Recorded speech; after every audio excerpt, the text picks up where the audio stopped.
Assalamualaikum warahmatullahi wabarakatuh. Semuanya, semoga Allah senantiasa memberikan kesehatan, rezeki yang berlimpah dan keberkahan untuk kita semua. Amin, amin ya robbal alamin. Kisah Abu Nawas, Raja di Tampar. Pada suatu hari, Abu Nawas singgah di rumah kenalan baru di tepi hutan dengan maksud memperkuat silaturahmi. Ia seorang Yahudi. Sesampainya di rumah Yahudi tersebut, ternyata di sana tengah berlangsung permainan musik yang meriah. Banyak orang yang menonton sehingga suasana begitu meriah. Semua tamu yang hadir ikut larut dalam permainan musik indah itu, termasuk Abu Nawas yang baru saja masuk. Ada yang bermain kecapi, ada yang menari-nari dan sebagainya. Semuanya bersukacita. Ketika para tamu sudah lelah dan kehausan, tuan rumah menyuguhkan kopi kepada para hadirin. Masing-masing mendapat secangkir kopi, termasuk Abu Nawas. Ketika Abu Nawas hendak meminum kopi itu, ia ditampar oleh si Yahudi. Yahudi itu mengatakan agar lebih terlihat akrab karena Abu Nawas merupakan teman barunya.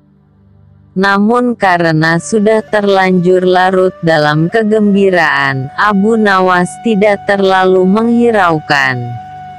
Abu Nawas kembali mengangkat cangkir kopinya untuk diteguk. Namun tidak disangka ia kembali mendapat tamparan yang begitu keras dari pemilik rumah itu. Dan begitu seterusnya. Pemilik rumah tersebut hanya tersenyum saja tanpa merasa bersalah sedikit pun. Begitu juga para tamu yang hadir, bukannya kasihan, malahan menertawakan Abu Nawas. Dengan perasaan marah bercampur geram, Abu Nawas pun langsung pergi meninggalkan mereka tanpa berkata sepatah kata pun. Abu Nawas terus berjalan menuju rumahnya. Dalam hati ia bergumam, jahat benar perangai Yahudi itu, main tampar seenaknya saja. Kelakuan seperti itu tidak boleh dibiarkan berlangsung di Baghdad. Aku harus mencari cara menghentikan Yahudi tersebut, gumamnya dalam hati.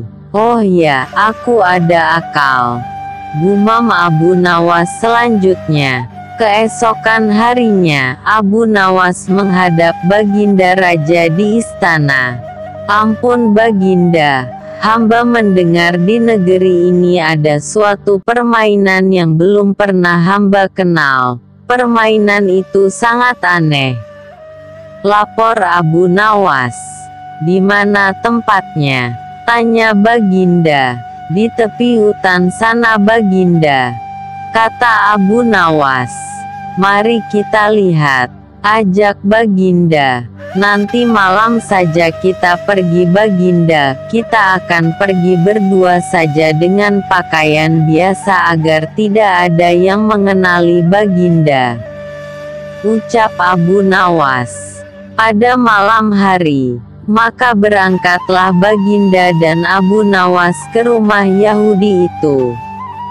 Ketika sampai di sana, kebetulan si Yahudi sedang asyik bermain musik dengan teman-temannya. Maka Baginda pun dipersilahkan duduk. Ketika diminta untuk menari, Baginda menolak sehingga ia dipaksa dan ditampar pipinya kanan kiri. Sampai di situ Baginda baru sadar bahwa ia telah dipermainkan oleh Abu Nawas. Tapi apa daya, ia tak mampu melawan orang sebanyak itu. Maka, dengan terpaksa menarilah Baginda sampai keringat mengucur di seluruh tubuhnya. Setelah merasa sangat lelah dan kehausan, barulah dibagikan kopi kepada semua tamu. Dan melihat hal itu, Abu Nawas meminta izin untuk keluar ruangan dengan alasan akan pergi ke kamar mandi untuk kencing. Biar Baginda merasakan sendiri peristiwa itu. Karena salahnya sendiri tidak pernah mengetahui keadaan rakyatnya dan hanya percaya kepada laporan para menteri. Pikir Abu Nawas dalam hati sembari meluncur pulang ke rumahnya.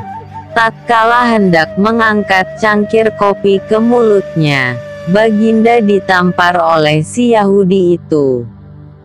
Ketika ia hendak mengangkat cangkir kopinya lagi, ia pun terkena tamparan lagi, begitu seterusnya hingga Baginda merasakan sangat kesakitan dan mukanya menjadi lembam memerah, sementara tamu lainnya terus menertawainya. Ia sadar jika Abu Nawas pasti sudah meninggalkannya. Dan ia pun tahu jika itu adalah cara Abu Nawas menunjukkan kejahilan yang terjadi pada rakyatnya. Dan selalu saja Baginda yang dijadikan korban. Karena tidak sanggup lagi menerima tamparan dari Yahudi tersebut, Baginda pun langsung pergi tanpa berkata sepatah kata pun. Pada keesokan harinya, setelah bangun tidur, Baginda Raja Harun ar-Rasyid memerintahkan seorang pengawal istana untuk memanggil Abu Nawas menghadap. "Wahai Abu Nawas, baik sekali perbuatanmu semalam. Engkau biarkan diriku disiksa dan dipermalukan seperti itu," kata Baginda. "Ampun beribu ampun wahai Baginda Raja. Pada malam sebelumnya hamba telah mendapat perlakuan yang sama seperti itu. Apabila hal itu hamba laporkan secara jujur, pasti Baginda tidak akan percaya dan mengira itu adalah akal-akalan hamba saja. Dari itu, hamba bawa Baginda ke sana agar mengetahui dengan kepala sendiri perilaku rakyat yang tidak senonoh itu," jawab Abu Nawas membela diri. Baginda tidak dapat membantah ucapan Abu Nawas. Lalu disuruhnya beberapa pengawal untuk memanggil si Yahudi itu. "Wahai Yahudi, apa sebabnya engkau menamparkan aku tadi malam?" tanya Baginda marah. "Wahai tuanku, sesungguhnya hamba tidak tahu jika malam itu adalah tuanku. Jika sekiranya hamba tahu, hamba tidak akan berbuat seperti itu," jawab si Yahudi membela diri.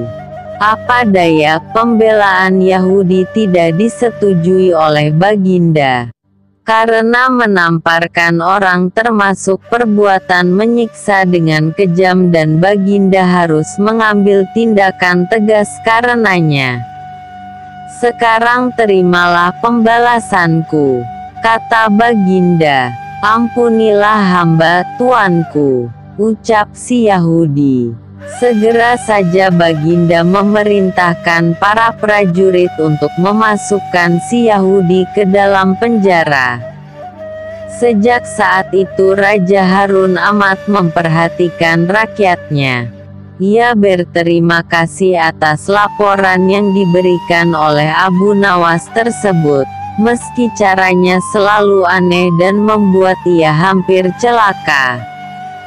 Sekian kisah dan cerita Abu Nawas Raja ditampar. Untuk melanjutkan kisah dan cerita Abu Nawas pada episode di video-video berikutnya dari channel kami, jangan lupa klik subscribe, like, komen, share dan klik notifikasi lonceng. Terima kasih. Wassalamualaikum warahmatullahi wabarakatuh.